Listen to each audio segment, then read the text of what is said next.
Hello viewers, আসসালামু আলাইকুম। আল্লাহর অশেষ রহমত, আলহামদুলিল্লাহ সবাই ভালো আছেন। দেখেন, আর্মেনিয়ার ভিসা নিয়ে অনেকেই জানতে চেয়েছেন। ভিজিট ভিসা হোক বা কাজের ভিসা হোক, কোনোভাবে আমরা এখানে চালু আছে কিনা বা আমরা কোনো এজেন্সির মাধ্যমে সেখানে পৌঁছতে পারবো কিনা, যে কোনো উপায়ে আমি আর্মেনিয়াতে যেতে চাচ্ছি। এবং আর্মেনিয়া নিয়ে অনেকেরই অনেক প্রশ্ন যে ভাই, আর্মেনিয়াতে ভালো কোনো এজেন্সি আছে কিনা, এজেন্সির কোনো সন্ধান আছে কিনা সেটা দিবেন। আবার অনেকে বলতেছেন ভাই, কাজের বিষয় চালু আছে কিনা, কাজের বিষয়ে আমি কিভাবে যাব সে ব্যাপারে কিছু তথ্য দেওয়ার জন্য। অনেকে বলতেছেন ভাই, ভিজিট বিষয়, ভ্রমণ বিষয় নিয়ে যেতে চাচ্ছি, সে ব্যাপারে তথ্য দেওয়ার জন্য। অনেকেরই অনেক ধরনের প্রশ্ন থাকে। আর তাছাড়া অনেকে বলতেছেন ভাই, আর্মেনিয়াতে গেলে আমি ইউরোপের অন্য কোনো দেশে বৈধভাবে হোক বা অবৈধভাবে হোক যে কোনো ভাবে যেতে পারবো কিনা। বিস্তারিত এই প্রশ্নগুলো আসলে খুবই খুবই গুরুত্বপূর্ণ। যারাই যেতে যাচ্ছেন এই দেশটিকে কেন্দ্র করে সবার ভিতরে এই প্রশ্নগুলো কিন্তু খুবই গুরুত্বপূর্ণ আকারে কাজ করতেছে। তো যাই হোক, এই ভিডিওর মধ্যে পরিষ্কারভাবে আজকে আপনাদের সামনে বিষয়গুলো তুলে ধরবো। যারা প্রথম থেকে শেষ পর্যন্ত ভিডিওটা দেখবেন, এই দেশকে কেন্দ্র করে আপনি যেতে চাচ্ছেন বাংলাদেশ অথবা অন্য কোনো দেশ থেকে, তাদের জন্য পরিষ্কারভাবে সম্পূর্ণ সবকিছু বুঝিয়ে দেওয়ার চেষ্টা করবো এই ভিডিওর মধ্যে। মূল আলোচনায় আসি।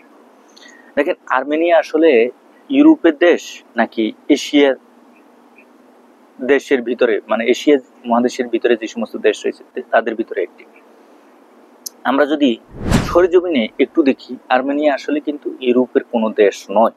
তবে আর্মেনিয়ার যেই কালচার, আর্মেনিয়া দেশের যে স্ট্রাকচার বা আর্মেনিয়া দেশটা যেভাবে গঠিত হয়ে রয়েছে, তা কিন্তু ইউরোপের সেম, সম্পূর্ণ সবকিছু কিন্তু ইউরোপের যে ধরনের দেশ আছে সেম একই ধরনের। আর আর্মেনিয়া দেশটি টুরিস্টের, মানে ভিজিটের ক্ষেত্রে কিন্তু খুব ভালো পরিমাণে একটি ভিজিটর সেখানে প্রতি বছর প্রতিনিয়তই যাচ্ছে। তো সেই হিসাবে আর্মেনিয়া ইউরোপের পার্শ্ববর্তী দেশ, কিন্তু এশিয়ার ভিতরে পড়ছে। যারাই বলেন যে ভাই ইউরোপের দেশ আর্মেনিয়া, না ভাই, ইউরোপের দেশ না, আর্মেনিয়া হচ্ছে এশিয়ার ভিতরে পড়ছে। তবে ইউরোপের তুর্কি পার্শ্ববর্তী, মানে তুর্কির বর্ডারের সাথেই কিন্তু আর্মেনিয়া দেশটি। যেমন ধরেন, আমরা যদি জর্জিয়ার কথাই বলি, জর্জিয়া দেশটিতে আপনি দেখেন, জর্জিয়াতে যদি যারা ভিজিটে গেছেন বা চিন্তা ভাবনা করতেছেন এই জর্জিয়া দেশটিতে যাবেন, আপনারা দেখেন জর্জিয়া দেশটি কিন্তু ইউরোপের পার্শ্ববর্তী অবস্থিত। সুতরাং এই জর্জিয়া দেশের যে পরিস্থিতি বা যে স্ট্রাকচার, যেই গঠনতান্ত্রিক যে অবস্থা, তা কিন্তু সম্পূর্ণ ইউরোপ দেশগুলোর মতোই। সুতরাং যারা যেখানে গেছেন বা যারা যাবেন চিন্তা ভাবনা করতেছেন, আপনারা অবশ্যই যদি এই বিষয়গুলো নিয়ে রিসার্চ করেন বা এই দেশটি নিয়ে রিসার্চ করেন, তাহলে কিন্তু আপনারা দেখবেন যে সম্পূর্ণ এই যে জর্জিয়া, আর্মেনিয়া, আপনার হচ্ছে আলবেনিয়া, এই সমস্ত দেশগুলো কিন্তু পার্শ্ববর্তী দেশ অবস্থিত। সুতরাং এই দেশগুলো ইউরোপের সেম ধরনের গঠনতান্ত্রিক হিসেবে যেই ধরনের স্ট্রাকচার বা দেশের যে পরিস্থিতি, যারাই যাবেন আপনি দেখবেন যে সম্পূর্ণ ইউরোপের মতোই। তো যাই হোক, এই আর্মেনিয়া দেশটি কিন্তু ইউরোপের মধ্যে না, এশিয়ার মধ্যে অবস্থিত রয়েছে, যা কিনা তুর্কির বর্ডারের সাথে তুর্কির পার্শ্ববর্তী দেশ হিসেবে অবস্থিত রয়েছে। ভাই, আমরা যারাই এই আর্মেনিয়া দেশটিতে যাব, এই দেশে আসলে কি ধরনের ভাষা চালু রয়েছে এই বিষয়টা যদি আপনি দেখেন সেখানে কিন্তু রাশিয়ার ভাষা চালু রয়েছে। এবং আর্মেনিয়াতে আর্মেনিয়ার যে নিজস্ব তাদের আর্মেনিয়ান ভাষা রয়েছে, তা সেই তার এই সমস্ত ভাষার উপরে কিন্তু কথাবার্তা চলে। সুতরাং যারাই যাবেন এই সমস্ত বিষয়গুলো অবশ্যই মাথায় রাখবেন। আর অনেকে বলতেছেন ভাই, আমি মুসলিম, আমি সেখানে গিয়ে আসলে আমি থাকতে পারবো কিনা, বা মুসলিম হিসেবে আমাদের যে মসজিদ দরকার সেটা আমাদের আছে কিনা। অবশ্যই হ্যাঁ, সম্পূর্ণ সবকিছুই আছে। মুসলমানের দিক থেকে আর্মেনিয়া কিন্তু খুবই জনসংখ্যা অনেক অনেক মুসলিম রয়েছে আর্মেনিয়াতে।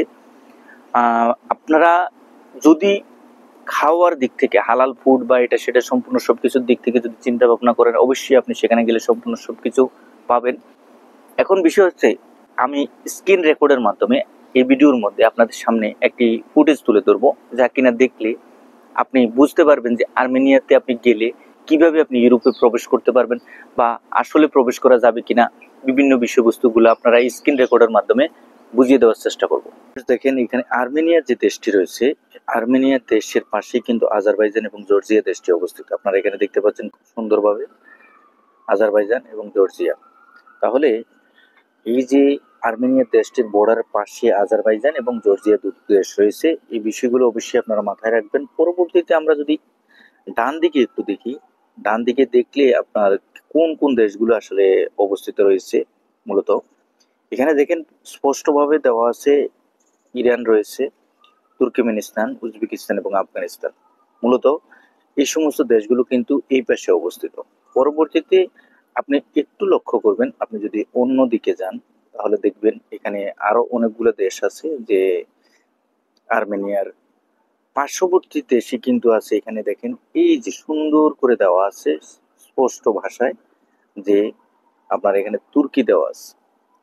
এই যে আর্মেনিয়ার পার্শ্ববর্তী মানে বর্ডারের পাশেই কিন্তু এই তুর্কি দেশটি অবস্থিত। দেখেন একবারে আমরা যদি একবারে ছোট করে দেখি তাহলে তুর্কি দেশটি কিন্তু অনেক লম্বা একটি দেশ। আপনি যদি একটু দেখেন অনেক বড় একটি দেশ, একবারে সুন্দর করে এখানে পরিষ্কার ভাবে দেওয়া আছে। দেখেন এই আর্মেনিয়ার বর্ডারের একবারে পার্শ্ববর্তী দেশই কিন্তু হচ্ছে এই যে দেখেন তুর্কি।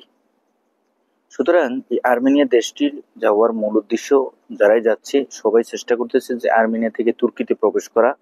কারণ আপনি ম্যাপ দেখে যদি একবার বিবেচনা করেন যে আসলে আমি কোথায় কিভাবে যাব, এর পরবর্তীতে এইখানে তুর্কিতে গেলে আপনি দেখেন এই যে দেশগুলো আছে একবারে সম্পূর্ণ সবকিছু কিন্তু দেখেন, বুলগেরিয়া আছে, গ্রিস আছে, Serbia, Romania, Moldova, Ukraine, Slovakia, Hungary, Belarus, Poland, প্রত্যেকটা ইউরোপের দেশগুলো কিন্তু পাশাপাশি।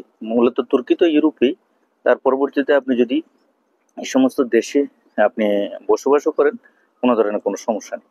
কিন্তু মূল বিষয় হচ্ছে আপনাকে প্রথমে আলবেনিয়াতে মানে আর্মেনিয়াতে কিভাবে আপনি যাবেন সে বিষয়ে আপনাকে জানতে হবে। দেখেন আর্মেনিয়াতে যাওয়া মাত্রই কিন্তু আপনি তুর্কিতে প্রবেশ করতে পারবেন, তবে সেটা বর্ডার ক্রস করে। তবে এত সহজ না যেটা মুখে বলা যায়, কাজে কর্মে কিন্তু এগুলা এত সহজ না বা এগুলা এত ইজি না। বিষয়গুলা সহজভাবে আপনি যদি চিন্তা ভাবনা করেন যে আপনি যাওয়ার সাথে সাথেই আপনি আর্মেনিয়াতে দেশে পৌঁছানোর সাথে সাথে আপনি অন্য যে কোনো জায়গায় চলে যাবেন বা এটা না সেটা না, তাহলে এটা কিন্তু কখনোই সম্ভব না।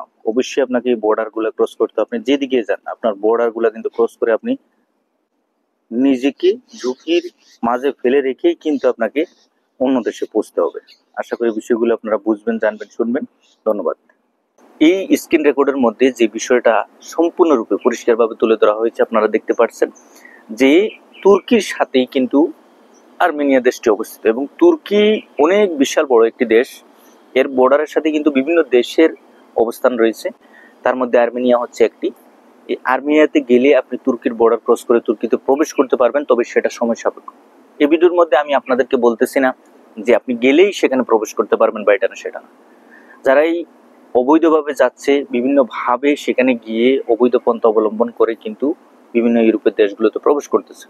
তুর্কিতে প্রবেশ করার পরবর্তী পর্যায়ে আপনি যেতে হবে গ্রিসে।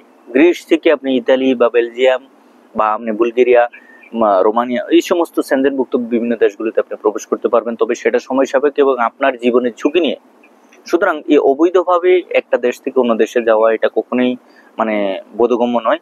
যাই হোক, আপনারা এই বিষয়গুলো বুঝবেন, জানবেন, শুনবেন। এবার আসি এই দেশটি আমরা বাংলাদেশি হিসেবে এই আর্মেনিয়া দেশটিতে আপনি আবেদন করলে আপনি কোথা থেকে আবেদন করতে হবে। যেহেতু আমাদের বাংলাদেশে অনেকে বলতেছেন ভাই বাংলাদেশে কোনো এম্বাসি আছে কিনা, না ভাই বাংলাদেশে কোনো এম্বাসি নাই। আপনি যদি আবেদন করতে চান আপনাকে সরাসরি ইন্ডিয়াতে যেতে হবে, ইন্ডিয়াতে গিয়ে আপনার ভিসা অ্যাপ্লিকেশন সাবমিশন করতে হবে। এখন অনেকে বলবেন যে ভাই কাজের ভিসার কোনো ব্যবস্থা আছে কিনা, না ভাই কাজের ভিসা আর্মেনিয়াতে হয় না বললেই চলে। কারণ হচ্ছে সেখানে আপনি গেলেই যে আপনি ভালো পরিমাণে কাজ পাবেন এটা না সেটা না, সম্পূর্ণ সবকিছু কিন্তু আসলে কিন্তু এত সহজ না। যারা ফিজিক্যালি আপনি যদি একটা কাজের মধ্যে হাত দেন বা আপনি যাওয়ার জন্য চেষ্টা করেন, আপনি মাঠে নামলে বা কাজে হাত দেওয়ার পরবর্তী পর্যায়ে বুঝবেন যে আসলে যে কথাগুলো যে বাস্তবিক অর্থে আসলে কাজটা কতটুকু কঠিন। সুতরাং আপনাকে এই বিষয়গুলো বুঝতে হবে। সাথে সাথে আরেকটা বিষয় বলে রাখি, আপনি ইন্ডিয়াতে যাবেন, ইন্ডিয়াতে গিয়ে আপনি ফাইল সাবমিশন করবেন। বাংলাদেশের যে কোটা আছে কোটা অনুযায়ী অবশ্যই আপনি ভিজিট ভিসা পাবেন। আপনার ভিসা অ্যাপ্লিকেশন ডাইরেক্ট এম্বাসি বরাবর সাবমিশন করতে হবে। এই ভিজিট ভিসার জন্য যে ধরনের রিকোয়ারমেন্টস প্রয়োজন সম্পূর্ণ সবকিছু কিন্তু আপনাকে বুঝতে হবে, জানতে হবে। রিকোয়ারমেন্টস গুলো ফুলফিল করে সম্পূর্ণ ধরনের এ টু জেড একবারে রিকোয়ারমেন্টস 1 থেকে 10 পর্যন্ত মানে যে ধরনের রিকোয়ারমেন্টস গুলো দেওয়া আছে, যতটা রিকোয়ারমেন্ট দেওয়া আছে বাংলাদেশিদের ক্ষেত্রে আপনি ইন্ডিয়াতে নিয়ে যাওয়ার সময় সম্পূর্ণ সবকিছু আপনি ব্যবস্থা করে নিয়ে যাবেন। কোনো একটা ডকুমেন্টস মিসিং থাকলে আপনি জমা দিলে আপনার ভিসা অ্যাপ্লিকেশনটা ক্যান্সেল হয়ে যেতে পারে। সুতরাং আমরা যারাই যেতে চাচ্ছি যে ভাই আমি কিভাবে যাব, আমি কার মাধ্যমে যাব, বা অনেক এজেন্সি আছে এই দেশটিকে নিয়ে কাজ করতেছে, এজেন্সিরা বিভিন্ন ভাবে লোক মারফতে তারাই কিন্তু বিভিন্ন ডকুমেন্টস গুলো সংগ্রহ করে আমাদেরকে আবার ভিজিট ভিসা নিয়ে আর্মেনিয়াতে পাঠাতে হয়নি। তবে ভিজিট ভিসার ক্ষেত্রে বাংলাদেশিদের জন্য আর্মেনিয়ার ভিসা চালু আছে। সম্পূর্ণ বুঝে শুনে সামনে অগ্রসর হবেন। সবাই ভালো থাকবেন, সুস্থ থাকবেন। আগামীতে নতুন কোনো আপডেট নিয়ে খুব শীঘ্রই আপনাদের সামনে উপস্থিত হবো। আল্লাহ হাফেজ।